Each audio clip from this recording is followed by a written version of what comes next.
This is the China-Burma-India Theater, a land of high mountains, dense virgin jungles, and at times one of the wettest places on Earth.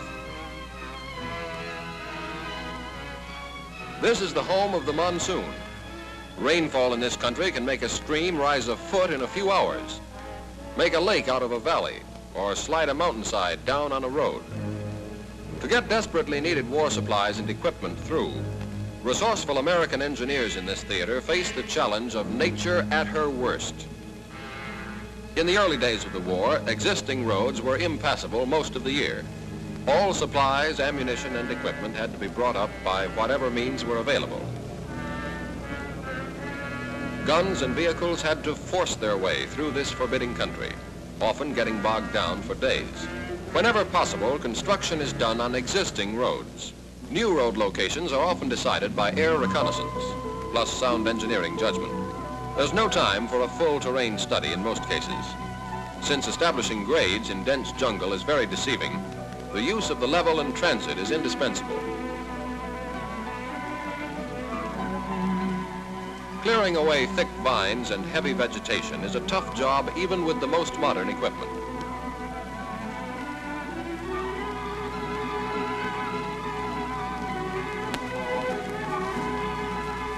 Important considerations in locating roads are soil conditions, availability of fill and other materials, and drainage possibilities.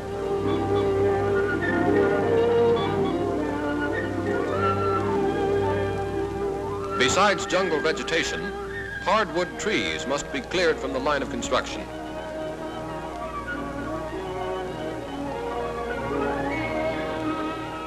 A gas-driven chainsaw with the aid of an iron wedge is one method of clearing timber. The primacord method is also frequently used.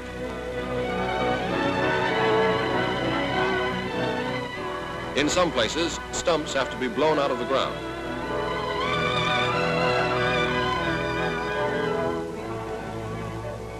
In another location, an earth auger drills a hole into which a charge is placed. In this way, trees are blasted out of the ground, roots and all.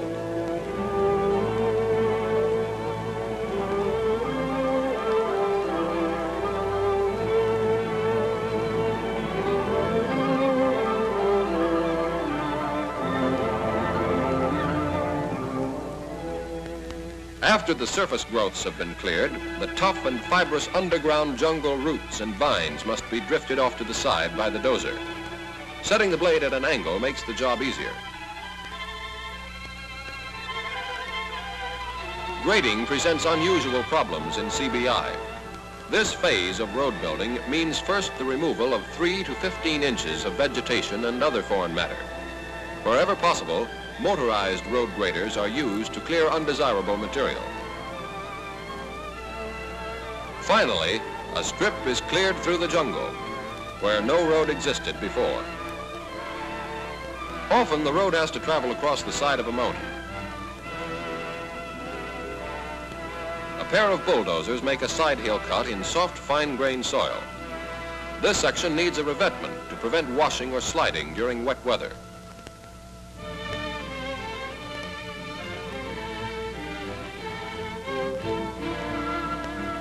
Natives using hand-tooled timber build a pole and log revetment. Wherever large quantities of fill are required, revetments are built for support. Fill is tamped and kept tightly packed to prevent sagging of the revetment.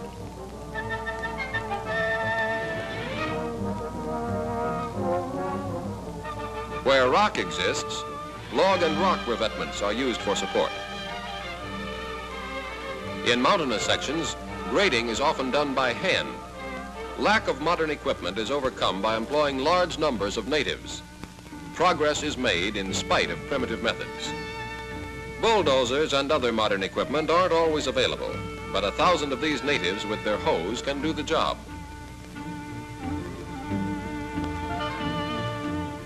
This primitive implement is hand-forged and used throughout the Orient as an all-purpose tool. The only shovels in this part of the world are those we bring in ourselves. For lighter work, native women are found to be faster and more efficient than native men. Natives set up camp within walking distance of the construction, and as the work progresses, the camp moves along. There are 4 levels of road on this mountain. Different phases of grading go on at different levels.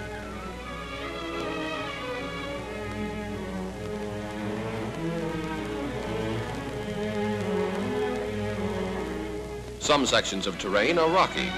Consequently, grading must be done by hand labor using the pick and bar.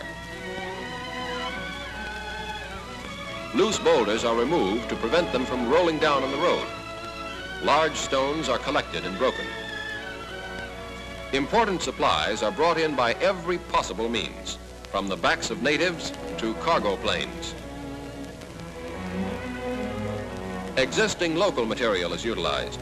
Where good surfacing is found, the natives are set to work breaking rock into small pieces by hand. If sledgehammers are available, large rocks are broken up by the natives for easier handling. A dozer makes a side hill cut with the edge of the blade. Side hill material consisting of shale and earth or other loose substances must be removed to prevent sliding during the monsoon season.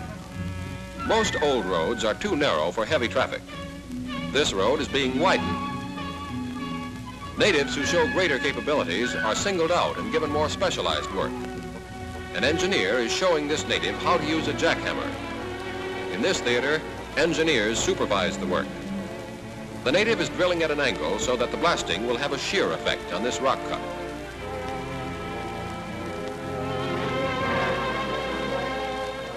The side wall of the mountain is ready for blasting. A native assists by punching a hole in the sticks of dynamite into which an engineer places an electric blasting cap and then secures the wire.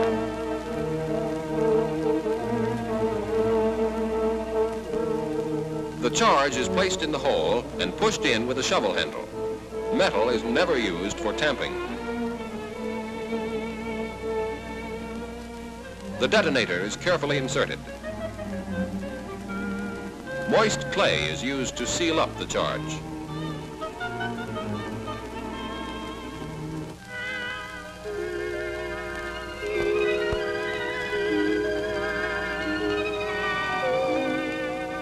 When everything is ready, the charge is set off, and a part of the stone face of the mountain is cleared away.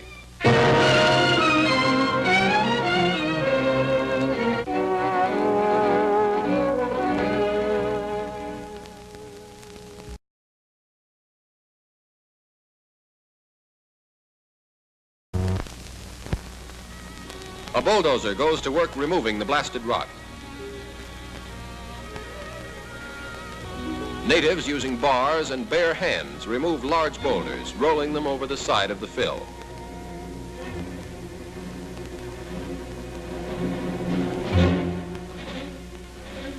During construction, these roads were so badly needed that the flow of supplies could not wait for completion. Every attempt was made to keep the roads open. 2 bulldozers rebuild an old trail that was once suitable for local needs, but not wide enough for heavy war traffic. Curves, especially the innumerable hairpin turns, must be built as wide as possible and carefully graded to ensure safety. Besides construction difficulties, there is the constant menace of air attacks by the Japs. Anti-aircraft guns set up on camouflaged scout cars patrol the highways. These roads are open to high-priority traffic long before they're completed. A prime mover pulls a cannon along this partly completed section to the front.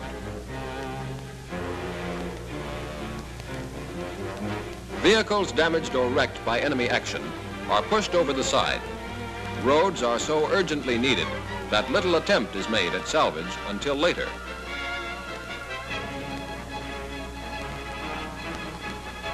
Probably the most difficult task of all in this waterlogged land is drainage. The rainy season often lasts from 3 to 5 months. Rainfall in this country sometimes averages an inch a day. To take care of a quick runoff of water, Large diversion ditches and relief ditch terraces must be constructed. Important, too, is the proper location of cross drainage. Sections of nested, corrugated, arched pipe are anchored to wood mud sills.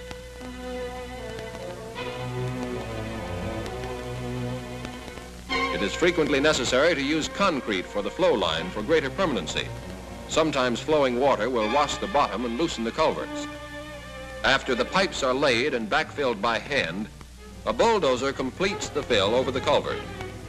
Where one large pipe and necessary coverage is lacking, a battery of smaller pipes may be used. Material of proper size is not always available. Engineers must be able to build with equipment at hand.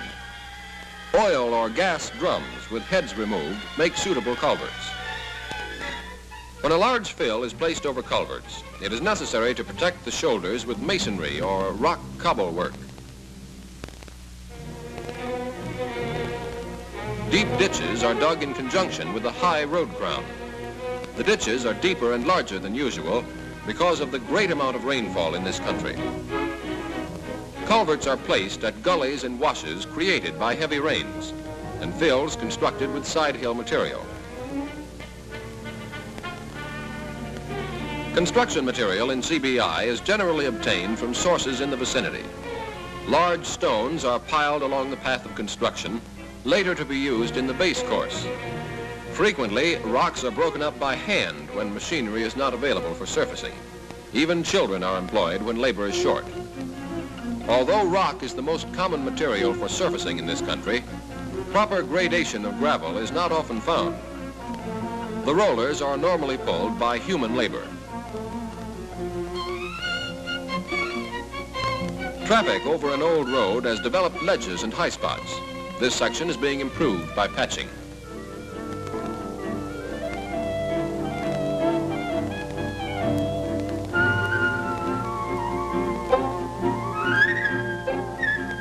Heavy traffic causes great wear on hairpin turns. Sharp curves must be maintained continually. A good source of large coarse gravel is a riverbed.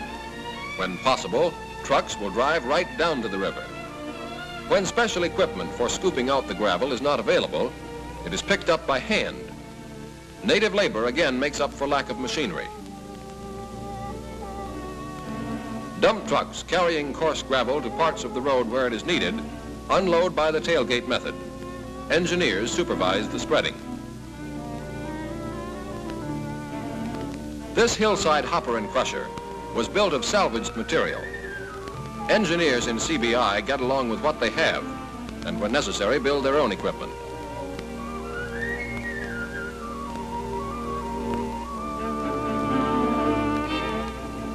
Care in the selection of hillside material is important, since some deposits contain shale or volcanic ash, which powder, and other substances which dissolve in water.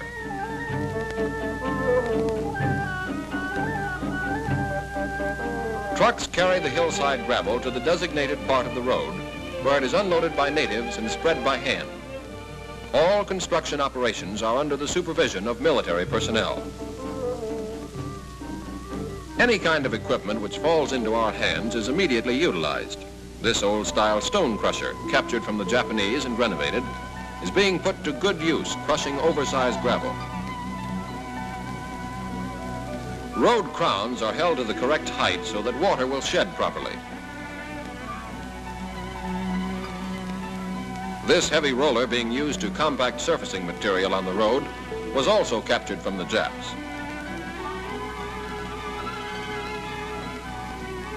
But construction is only part of the job in this theater. Rain, slides, and mud make maintenance and repair the big problem. An engineer prepares composition C to blast a mudslide off the road. So much maintenance work is required during the rainy season that engineers consider it fortunate if they can hold their own with the work accomplished during the dry weather. Small streams can become overflowing rivers during the monsoon season, washing away the road. Constant maintenance work is necessary at this time of the year, and alternate gangs of natives are kept at this task round the clock. A 10-day heavy rainfall has loosened a section of the mountainside and washed it down over the road. The mountainside material was made up of clay, which became saturated with water and lost its firmness. Revetments are not practical on some mountainsides, making control of shifting slopes difficult. A heavy rain may cause part of a hill to shift and cover the road. Every man and machine available is put to work repairing the damage. Capable native foremen help to overcome language difficulties and speed up the work. Clearing the slide will go on until the work is completed because roads must be kept open. Bulldozers and large gangs of natives keep at it until the road begins to take shape again. Some of the existing stone roads in the more prosperous farming sections are very well built and capable of withstanding heavy traffic. But they too must be continually looked after.